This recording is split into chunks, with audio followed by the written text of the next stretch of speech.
Hello दोस्तों, मैं सिंपी वर्मा आप सभी लोग का मिशन रोजगार परिवार में हार्दिक स्वागत करती हूँ। दोस्तों, आप लोग कैसे हैं? आशा करते हैं आप लोग अच्छे होंगे, स्वस्थ होंगे, मस्त होंगे और आप लोग की पढ़ाई भी बहुत अच्छी चल रही होगी। चलिए, आप सभी लोग जल्दी से जल्दी जुड़ जाइए और क्लास को अपने दोस्तों में शेयर कर दीजिए। आप लोग ज्यादा से ज्यादा वीडियो को लाइक कीजिए और चैनल को सब्सक्राइब कीजिए।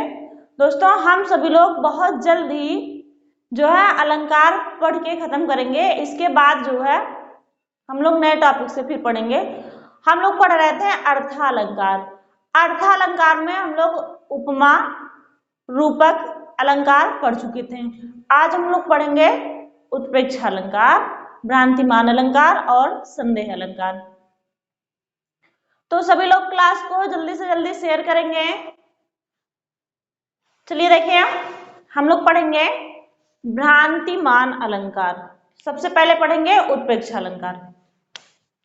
नंबर वाइज चल रहा है, हम पढ़ रहे हैं उत्प्रेक्षा अलंकार।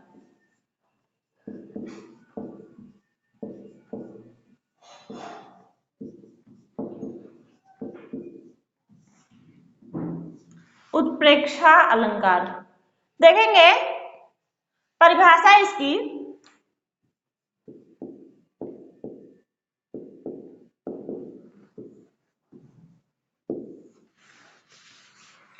कह रहे हैं जहां उपमेय में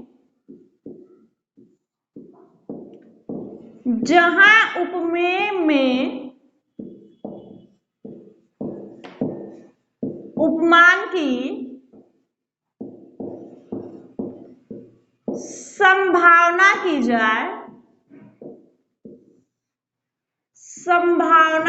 जाए वहां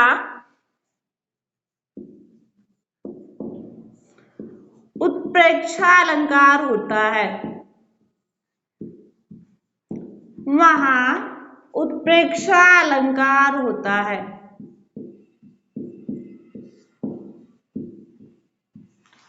कह रहे हैं जहां उपमेय में उपमान की संभावना की जाए वहां उत्प्रेक्षा अलंकार होता है। ध्यान देंगे सभी लोग कि जहां संभावना किया जा रहा वहां उत्प्रेक्षा अलंकार होगा। और देखिए, उत्प्रेक्षावाचक शब्द जो है वो कौन कौन से हैं, ध्यान देंगे।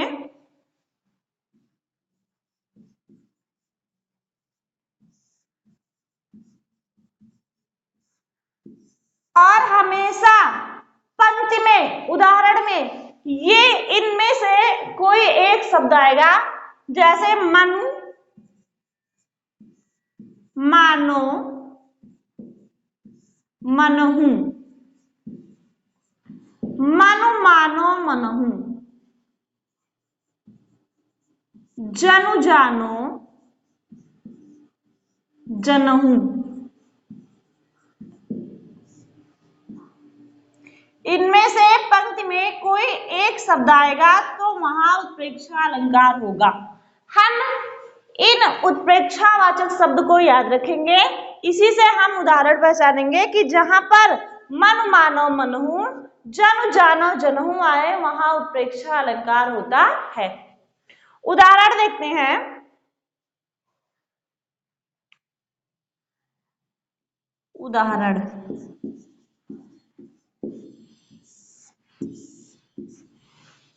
कह रहे हैं उस काल मारे क्रोध से, उस काल मारे क्रोध से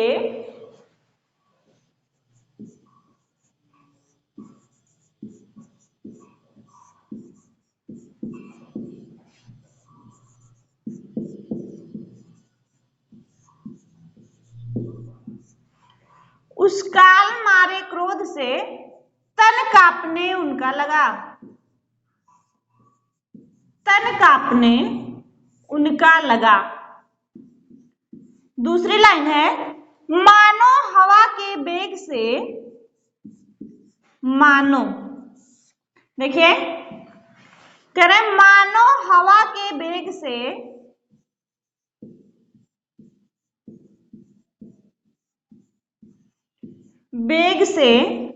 सोता हुआ सागर जगा।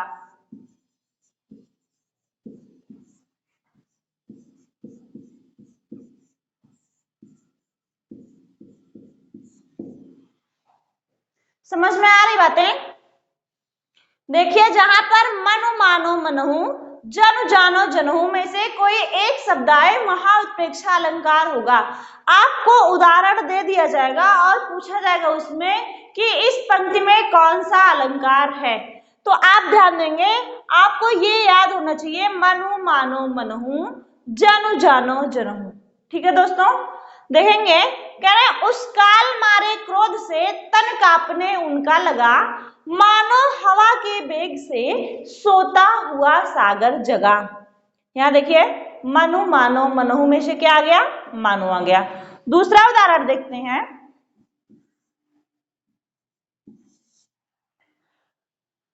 कह रहे आकाश मानो,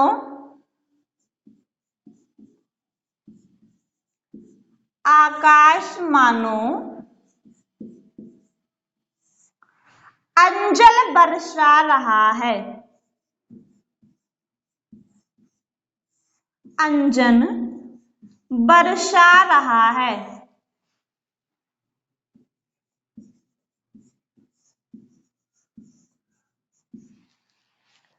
यहां भी क्या आया है? मानो आया है। अगला उदाहरण देखते हैं, स्क्रीनशॉट लेंगे सभी।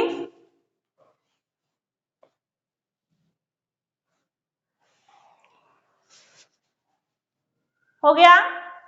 अगला उदाहरण देखते हैं।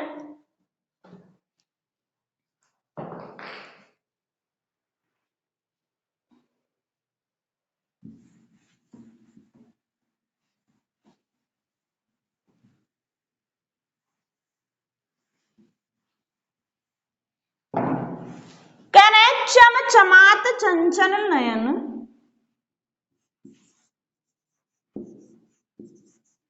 चमचमात चंचल नयन, चंचल नयन बिच घूंघट पर झीन।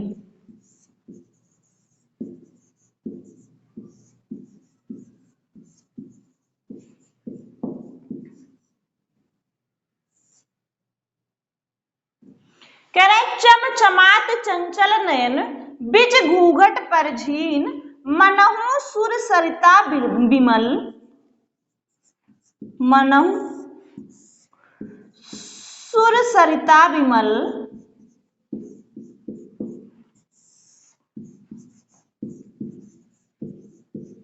जल उछरत जुगमीन।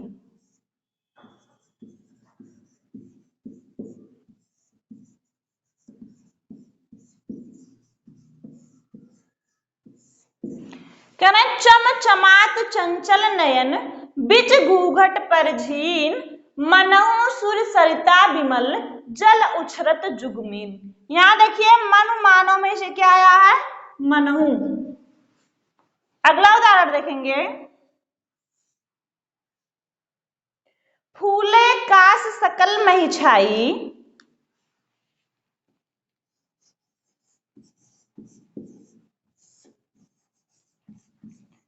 फूले कास सकल मही छाई,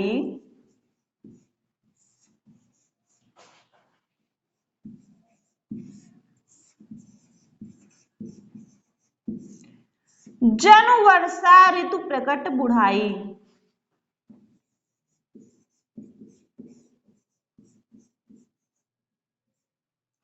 जन वर्षा ऋतु प्रकट बुढ़ाई।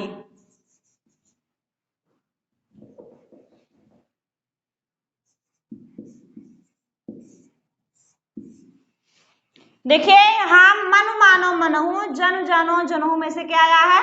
जनु आया है। तो उत्प्रेक्षा अलंकार हमेशा जहां पर मनु मानो मनहु, जनु जानो जनहु आए वहां उत्प्रेक्षा अलंकार होता है। क्लियर?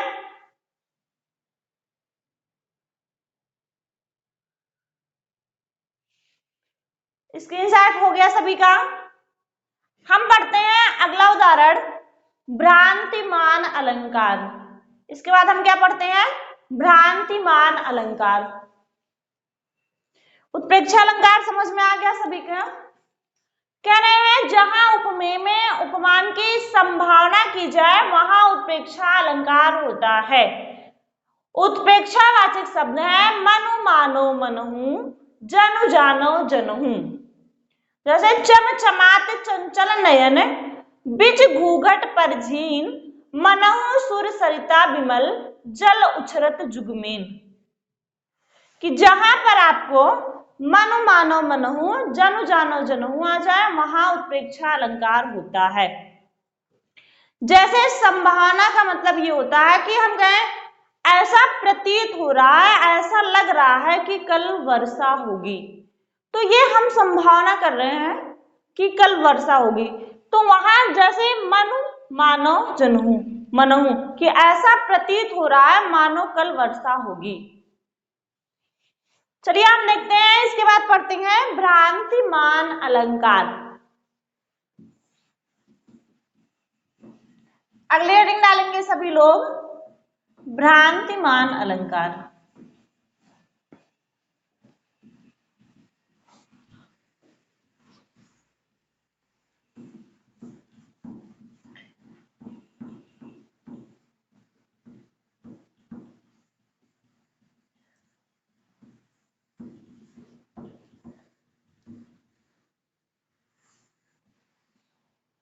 अगली हेडिंग है हमारी भ्रांतिमान अलंकार।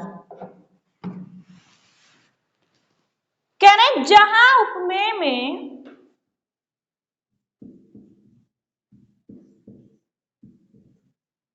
भ्रांतिमान अलंकार, ध्यान देंगे बहुत इंपॉर्टेंट है। परिभाषा देखेंगे,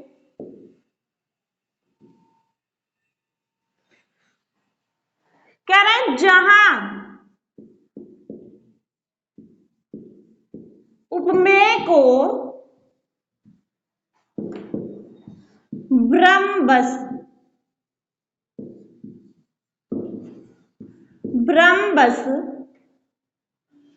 उपमान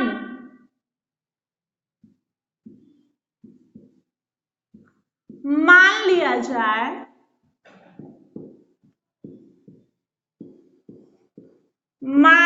जाए,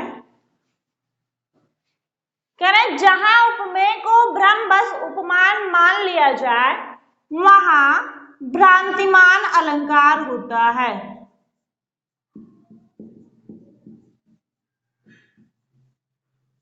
वहां भ्रांतिमान अलंकार होता है।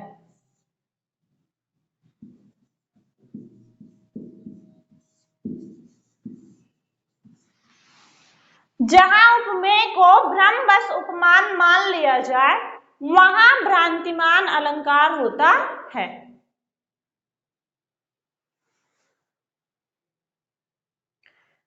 जैसे उदाहरण देखेंगे,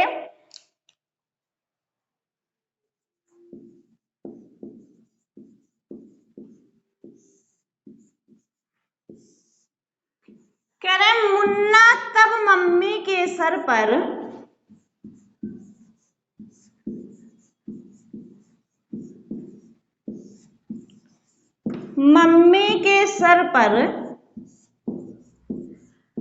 देख देख दो चोटी।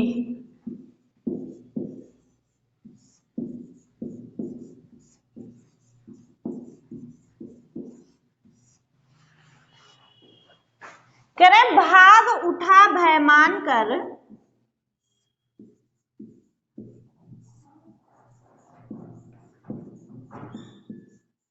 भाग उठा भयमान कर सिर पर सापिन लोटी।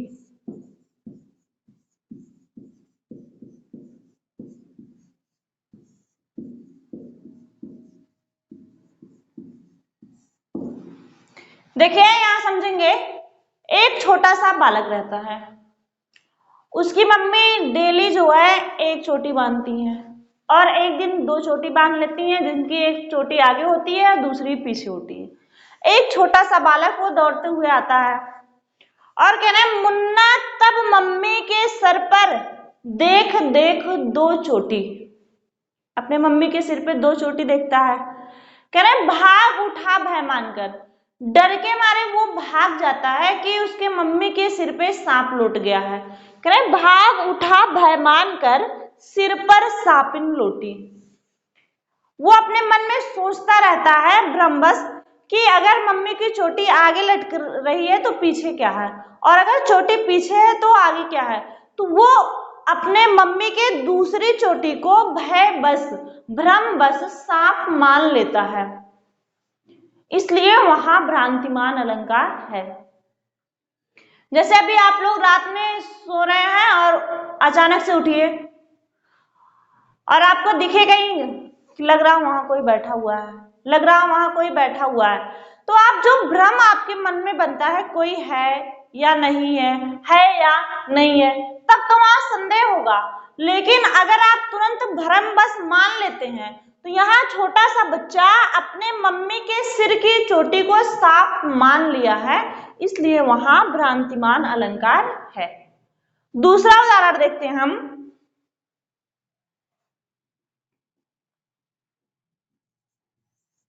करण नाक की मोती अधर की क्रांति से,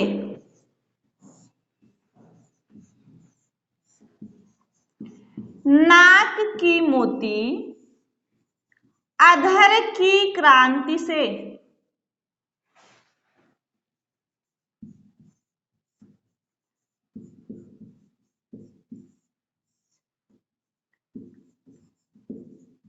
नाक की मोती अधर की क्रांति से, बीज दाडिम का समझकर भ्रांति से।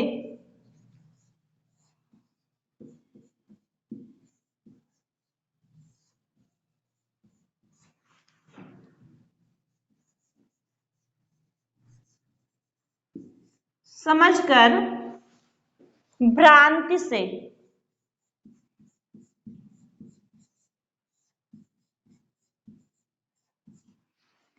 कह रहे देख कर सहसा हुआ सुख मौन है।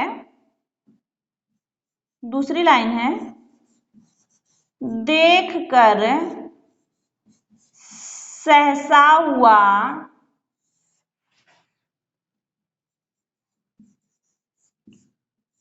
सुख मौन है।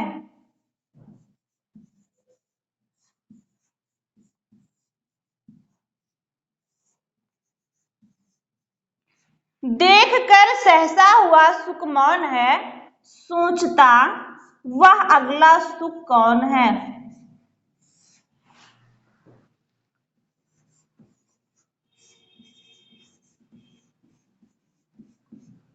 वह अगला सुख कौन है।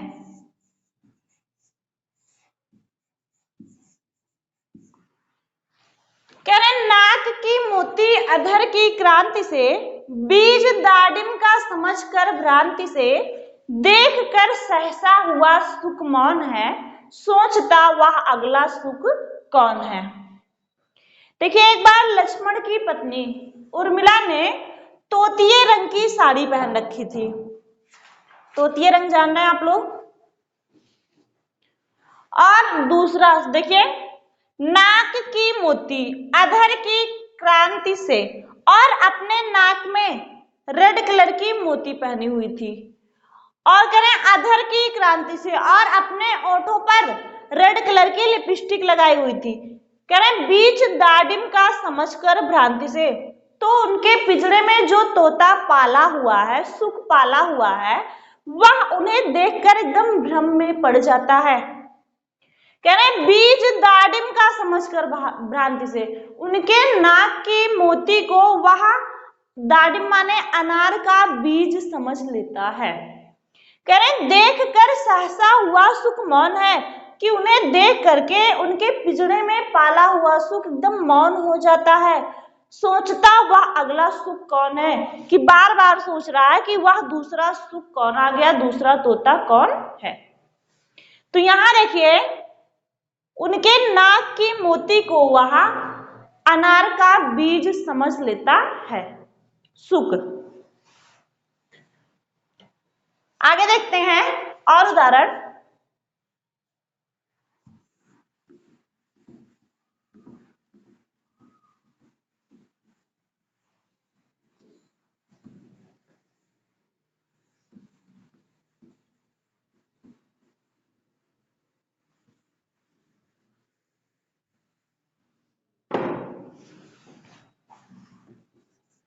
अगला उदाहरण है, कह रहे बिना बिचारे नाग सुंड में, बिना बिचारे नाग सुंड में घुसने लगा विषैला सांप।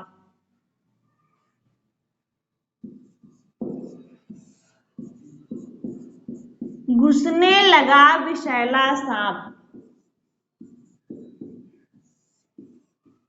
विषैला सांप। दूसरी लाइन है, काली ईख समझ विषधर को,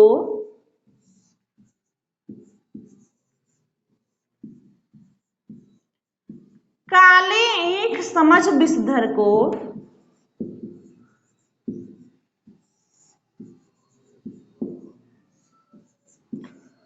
उठा लिया तब गजने आप।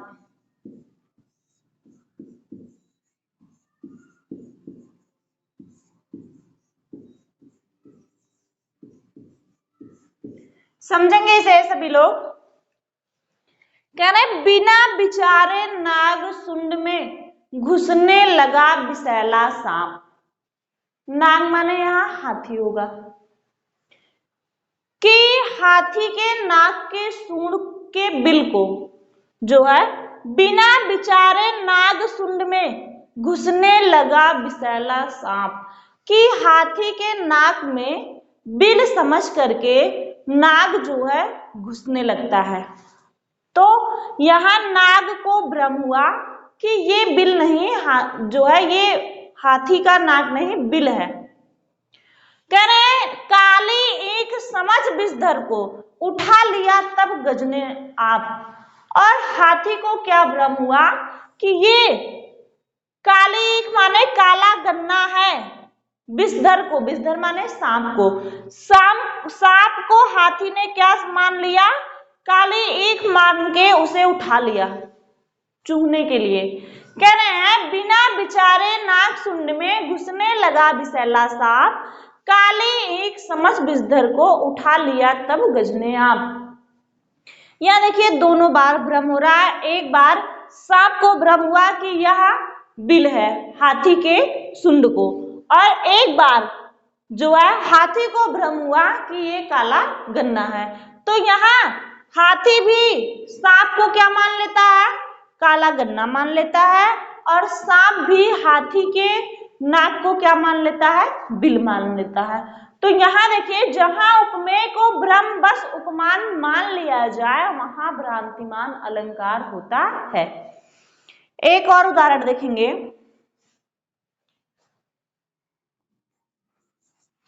कह रहे पाए महावर देन को, पाए महावर देन को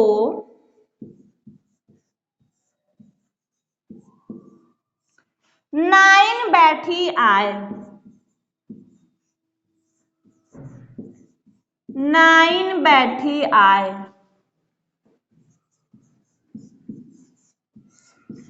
कहने फिर जन महावरी,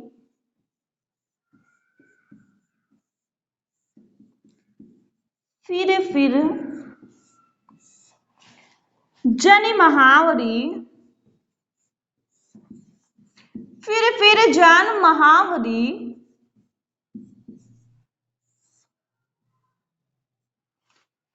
एड़ी मोड़ती जाए।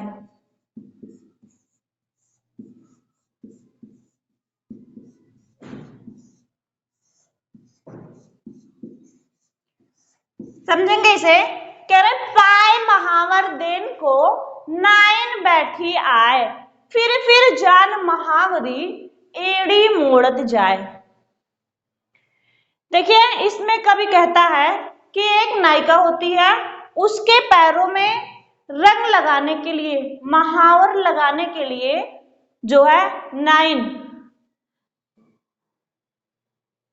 नाइन जो है ये महावर लगाने के लिए आई होती है।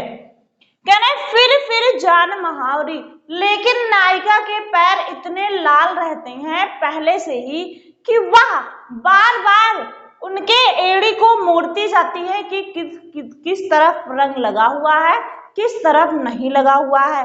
बार बार उसको लगता है कि मैंने रंग लगा दिया है, और ब्रह्मवश वह बिना रंग लगाए ही चली जाती है। क्यों?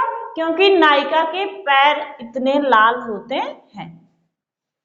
तो यहाँ ब्रह्मवश वह बिना रंग लगाए नायिका के पैर को महावर लगा हुआ समझकर चली जाती है।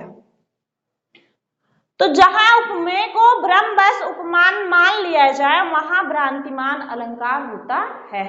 अब हम अगला पढ़ते हैं कि जहां संदेह अलंकार, जहां उपमेय में उपमान का भ्रम बना रहे वहां संदेह अलंकार होता है। बहुत इंपॉर्टेंट है दोनों, और दोनों इसलिए एक साथ पढ़ाया जा रहा है जिससे आपको कंफ्यूजन ना रहे।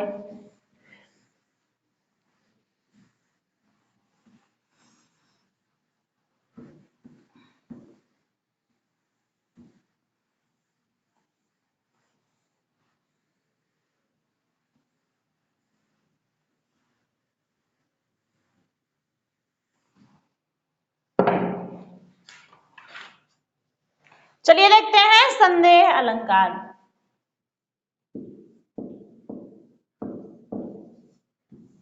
नाम से ही स्पष्ट है कि जहां हमें किसी बात को लेकर संदेह हो या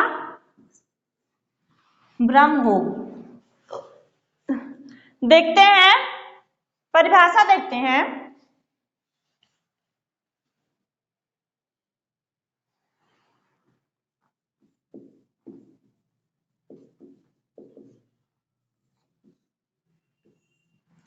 कह रहे जहां उपमेय में उपमान का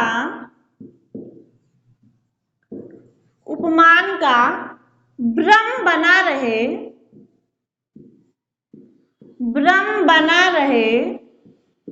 वहां भ्रम बना रहे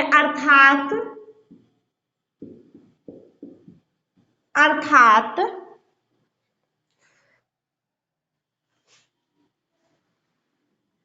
निश्चय करना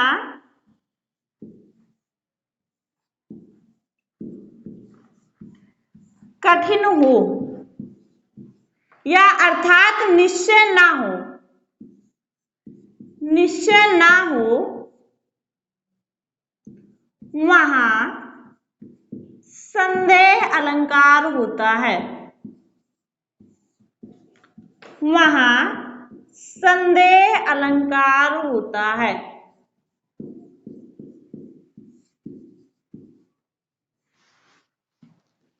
कह रहे जहां उपमेय में उपमान का भ्रम बना रहे अर्थात निश्चय ना हो वहां संदेह अलंकार होता है। उदाहरण देखेंगे, बहुत फेमस उदाहरण है।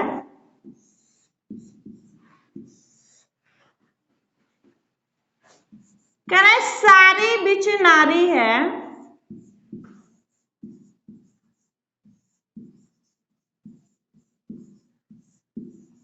सारी बिच नारी है या नारी बिच सारी।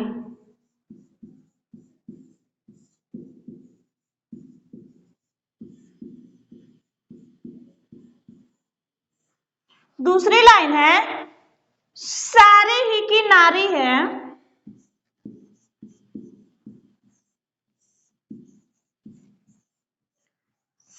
सारी ही की नारी है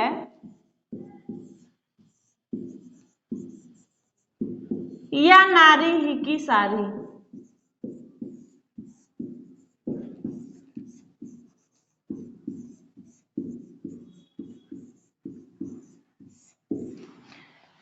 देखिए यहां कहा जाता है कि जब द्रौपदी का चीर हरण होता है तब वहां दुर्योधन जो है जब द्रौपदी का चीर हरता है यानी उनके वस्त्र को खींचता है तो वहां उसे समझ में नहीं आता, उनकी जो है साड़ी इतनी बढ़ती चली जाती है तो वो कहता है कि साड़ी साड़ी बीच नारी है या नारी बीच साड़ी, वो एकदम कंफ्यूज हो जाता है कि साड़ी के बीच में नारी है या नारी के बीच में साड़ी है।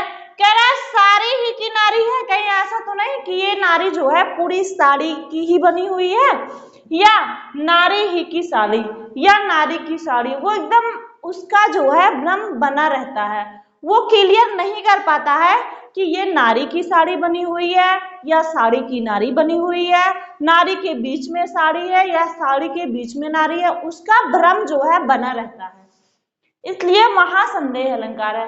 कह रहे जहां उपमेय में उपमान का भ्रम बना रहे अर्थात निश्चय ना हो, वहां संदेह अलंकार होता है। एक और उदाहरण देखेंगे। कह रहे मुख है, यह मुख है या चंद्र, यह मुख है या चंद्र। कह रहे यह मुख है या चंद्र है, चंद्र माने चंद्रमा। यहां का भी कह रहा है कि पता नहीं चल रहा है कि ये मुख है या चंद्रमा है, या चंद्रमा है या मुख है, तो यहाँ जो है यहाँ भी भ्रम बना हुआ है कि जहां उपमेय में उपमान का भ्रम बना रहे वहां संदेह अलंकार होता है। स्क्रीनशॉट लेंगे सभी लोग।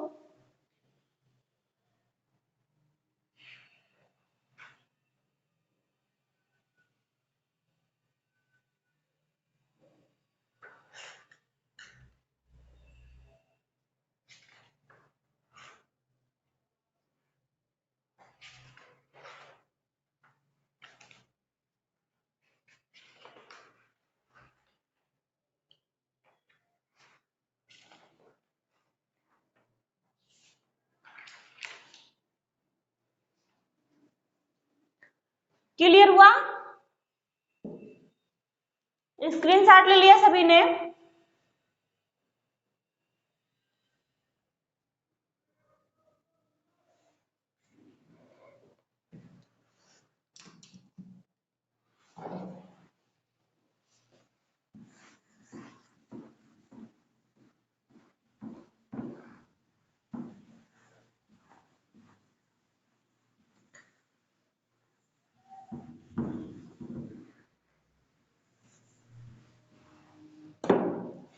चलिए देखिए दोस्तों, मिलते हैं कल फिर हम सभी लोग 8 बजे, और आप सभी लोग क्लास को शेयर कर दीजिए, ज्यादा से ज्यादा वीडियो को लाइक कीजिए आप लोग।